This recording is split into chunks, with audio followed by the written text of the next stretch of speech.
무슨 길에 거미줄이 있어.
그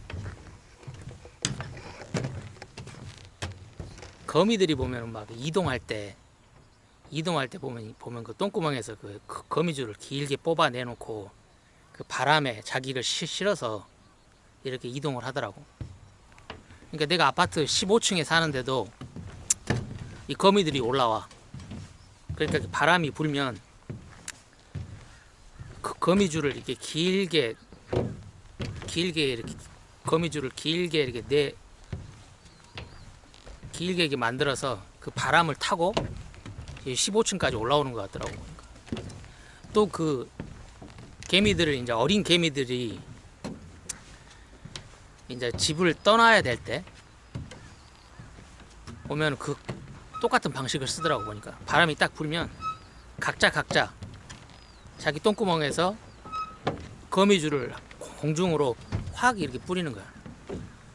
그러면 이제 그 막 30마리 40마리 우글우글 하던 그 개미 새끼들이 이제 각자 안녕 하고 이제 각자 자기 길을 가는 거지.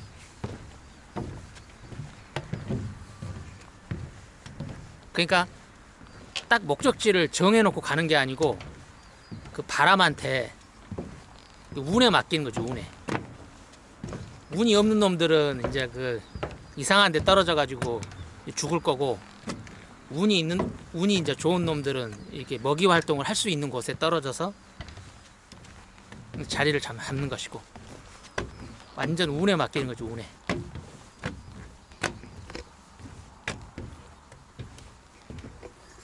여기 지금 카메라에는 안 보이겠지만 지금 거미줄이 막 있어요. 이렇게 그런 것 같아 지금 보니까.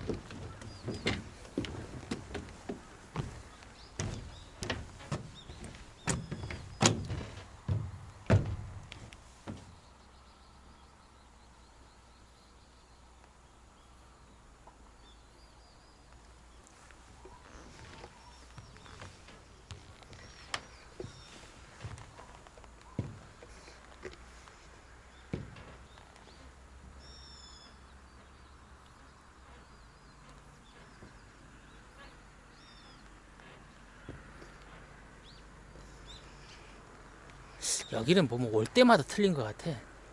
올 때마다 풍경이 달라져. 그리고 시간대, 이 햇볕의 위치에 따라서도 뭐 이 풍경이 다 달라지고.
어제 그 조선시대 생활상 관련된 책을 좀 몇 페이지를 읽어봤는데 약간 좀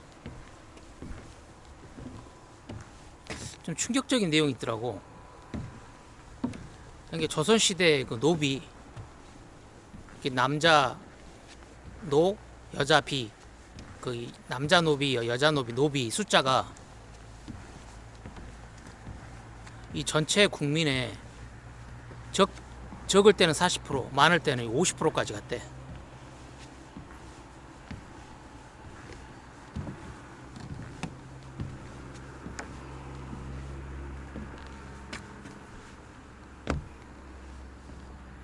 전체 국민의 50%가 노비야.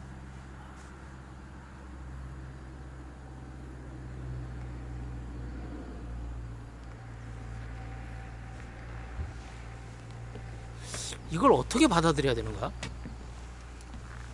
그러니까 노비가 곧 노예지. 왜냐면 그 노비는 이게 사고 팔 수가 있거든, 주인이. 그 가격이 보니까 그 남자는 그 숫소 한 마리 가격이고, 여자 노비는 그 암소 한 마리 가격이더라고. 그러니까 여자 노비가 더 비쌌어. 여자 노비가 일은 별로 못하는데 왜 비싸냐면 자식을 낳을 수 있으니까.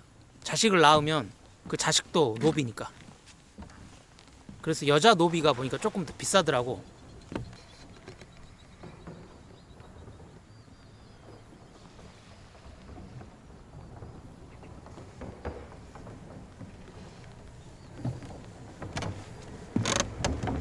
그게 그 전형적인 노예거든.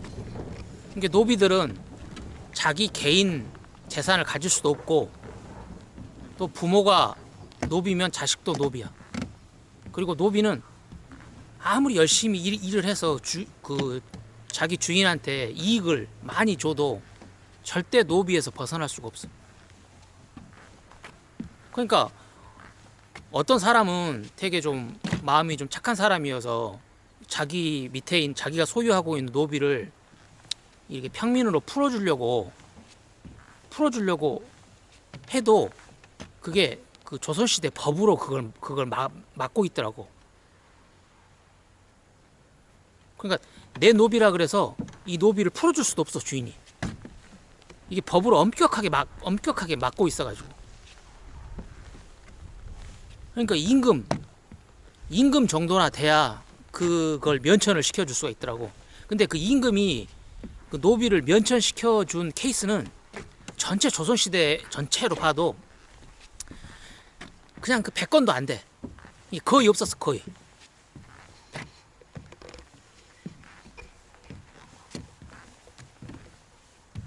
전체 국민이 노예야? 전체 국민의 50%가 노예라니까. 아니, 원래 노예라는 건 말이야, 백인이 아프리카인들, 흑인들을 데려다가 그게 노예 아니야? 근데 왜 동족을 노예로 삼는 거야?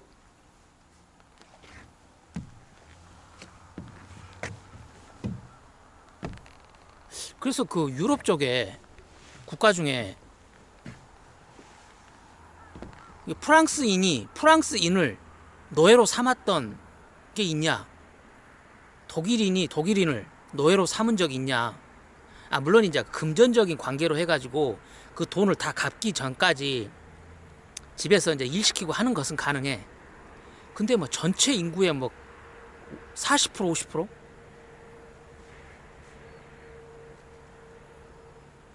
내가 잘 몰라서 모르거나 내가 읽은 책이 이렇게 많지 않아서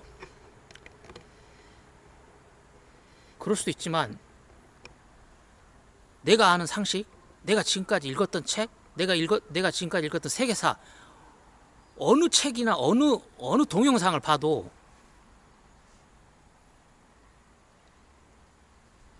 같은 국가 안에서 같은 민족을 40% 50%를 노예로 삼는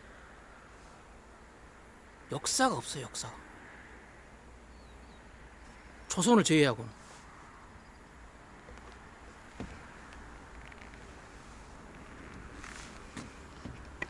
그럼 조선 이전에 고려는 어쨌냐? 고려는 고려에서 원래 하던 그 버릇으로 조선시대에 샜냐? 아, 노. 고려시대는 그렇지 않았어. 이게 고려시대에도 그 노비라는 게 있긴 했지만 그 숫자가 10% 미만이었고, 또 그 노비는 이렇게 보통 한 5년, 6년 자기가 빚진 걸 5년, 6년 일을 해서 한 5년, 6년 일을 하면 그게 이제 그 삭가이가 되는가 봐. 그게 내 동력을 팔아서. 그래서 그 노비 신분에서 해방이 됐었어. 자유롭게 그 돈만 갚으면. 그리고 내가 노비라 그래서 내 자식이 자동적으로 노비가 된다? 없었어. 고려시대는. 그럼 그 이전에 통일신라시대, 신라시대, 이건 삼국시대에 있었냐? 거긴 더더욱 없어. 왜냐면 그 농사를 짓는 그게 비중이 그렇게 높질 않았거든. 그 시대는. 그러니까 뭐 노예를 내가 거느리면서 농사를 지어야 할 정도로 큰 농사를 짓지를 않았으니까. 삼국시대는. 신라시대도 그러고 통일신라시대. 그러니까 이 조선이라고 하는 나라는 진짜 반인륜적이야. 반인륜적.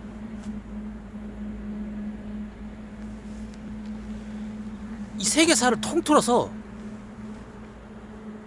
자기 국가 같은 국가의 사람들끼리, 같은 민족끼리 전체 국민의 40에서 50%를 노예로 삼는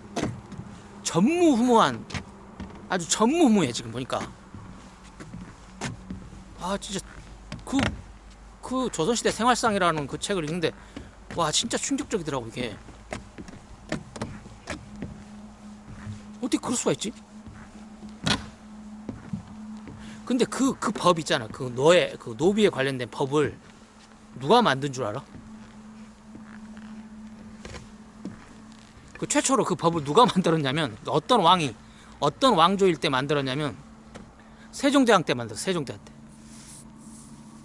태조 이성계라든지 이렇게 고려에서 이게 조선으로 막 넘어올 때는 그런 법이 있지도 않았었어. 왜냐면 고려에도 없었으니까. 그리고 정도전이 꿈꾸는 그 세상에도 없는 이야기고. 근데 이유는 알 수 없지만 그 세종시대 때 그 법이 만들어졌다니까. 그 노비와 관련된 법. 한번 노비가 되면 절대 못 빠져나오는 그 법. 부모가 노비면 자식은 자동으로 노비인 그 법.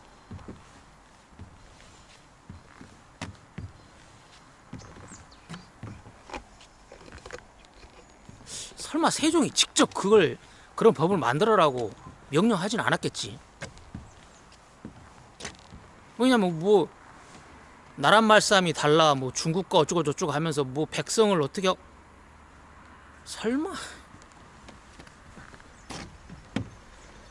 설마 세종이 그런 일을 시키지는 않았겠지. 인간적으로. 어찌됐든 간에 세종이 최종 결재 사인은 했던 것 같아. 아니 백성을 그렇게 사랑하시는 사람이 왜 그런 법에 최종 사인을 한 거야?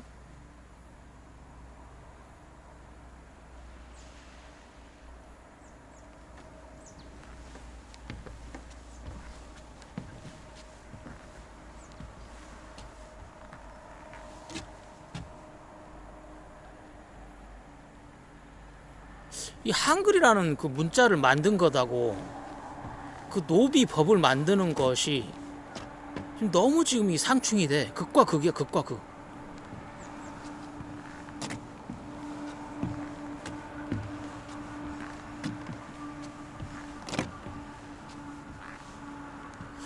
아니 뭐 장영실 같은 사람은 뭐 노비, 이게 미천한 신분의 사람이었는데 그런 사람을 등용해가지고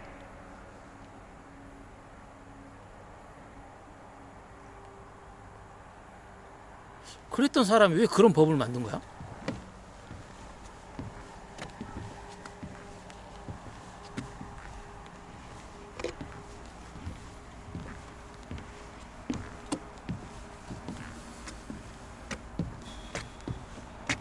그 임진왜란 때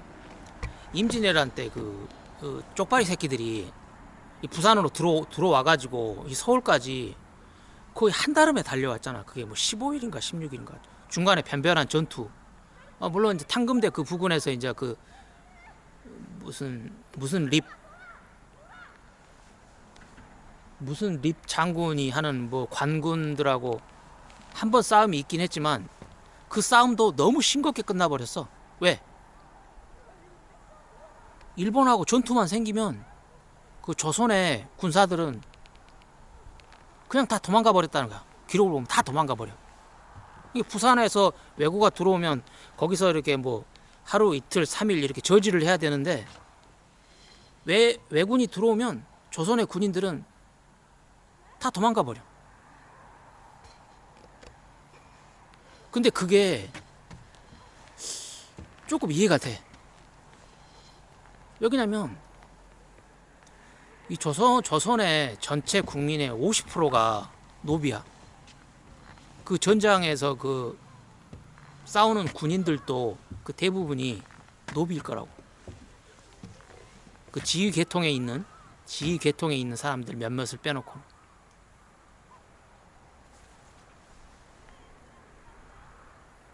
그리고 그 조선의 왕들은 그 노비들을 이 국민이라고 백성이라고 생각을 안 해. 아니 백성이라고 생각을 했으면 그런 상황을 그대로 뒀겠어? 아니 인간이라고 생각을 안 한 것 같아. 인간이라는 거. 백성은 둘째치고 인간이라고 생각 자체를 안 했어. 그러니까 그 노비 한 명의 가격을 소 한 마리 가격으로 이렇게 책정을 해서 문서화도 시켜놓으니까.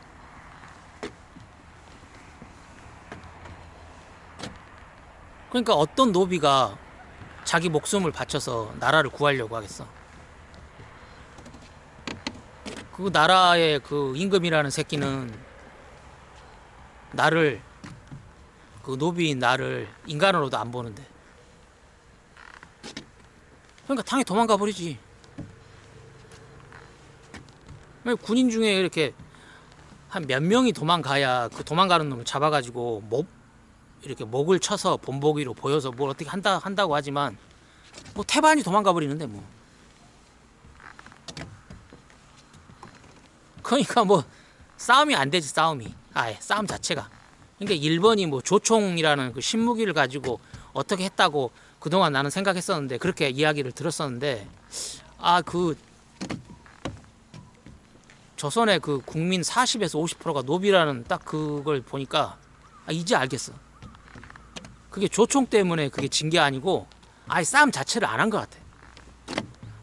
내가 노비라 그래도 미쳤어?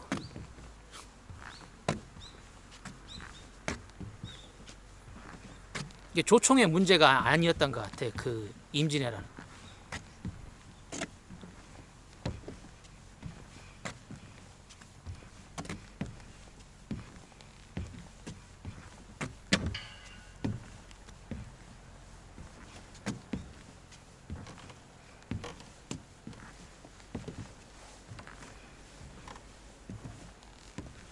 와 진짜 조선의 그 왕들, 와 그 새끼들 진짜 정말 인간 같지 않은 새끼들이었다는 게. 그리고 조선시대의 그 선비라는 새끼들, 율곡 이인이 뭐 이황인이, 와 이런 인간들이 도대체 국민을 40% 50%를 노예로 만든 그 위에 올라서 가지고 살았던 새끼들이잖아.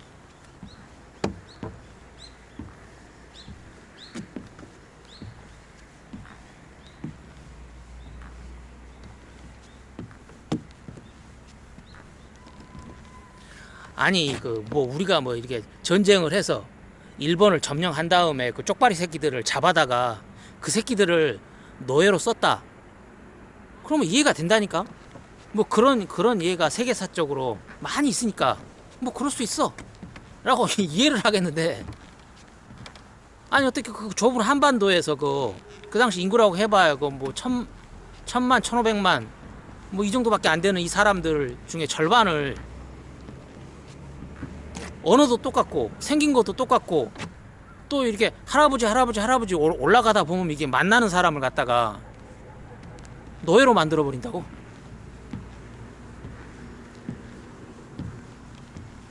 와, 이걸 어떻게 이해를 해야 돼 도대체? 이 조선이라는 그 나라를 도대체 어떻게 이해를 해야 되냐고 도대체.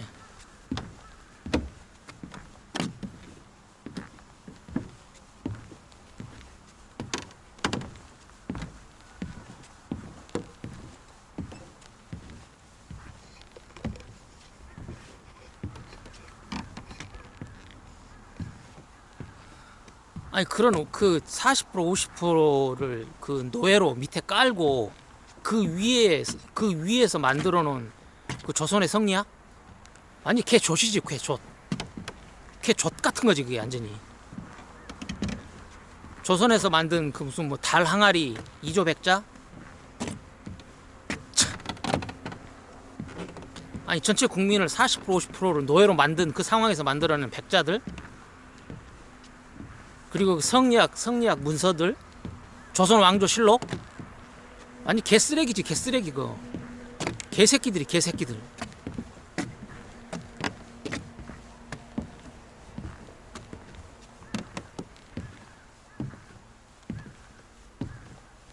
조선의 그 선비라고 하는 씨발 새끼들이 단 한 새끼도 아니 어떻게 우리 동족을 이렇게 노예로 삼을 수가 있냐, 이런 제도는 이거 바꿔야 된다, 이 법은 이건 세종 때 잘못 만들어 놓은 거니까 바꿔야 된다고 말하는 그 개새끼가 단 한 새끼도 없었다는 거야 지금.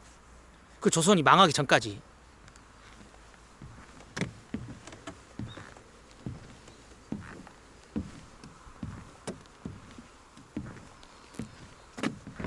이황, 이희 같은 그런 개새끼도, 정약용 이 씨발 새끼가 목민심서 족가고 있네 씨. 아니 병신 새끼가 목민심서를 쓰기 전에 아니 어떻게 우리 같은 동족을 50%나 노예로 만들 수 있냐, 이런 말을 한마디라도 한 적 있냐고 그 정약용이라는 그 개새끼도.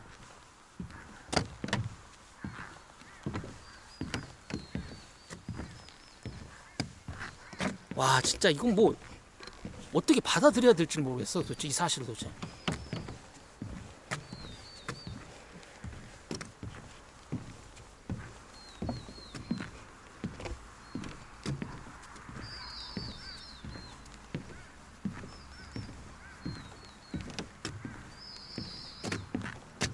진짜 세종 대왕 완전 씨발 새끼 진짜 존나 실망해 진짜. 그따위 법에 사인을 해?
이 고려에서 이 조선으로는 내 생각에는 이게 퇴행을 한 것 같아. 퇴행. 그 역사의 그 진보 단계에서 봤을 때 고려에서 조선으로 넘어온 건 이 한반도 그 역사에서 이게 퇴행 같아. 퇴행.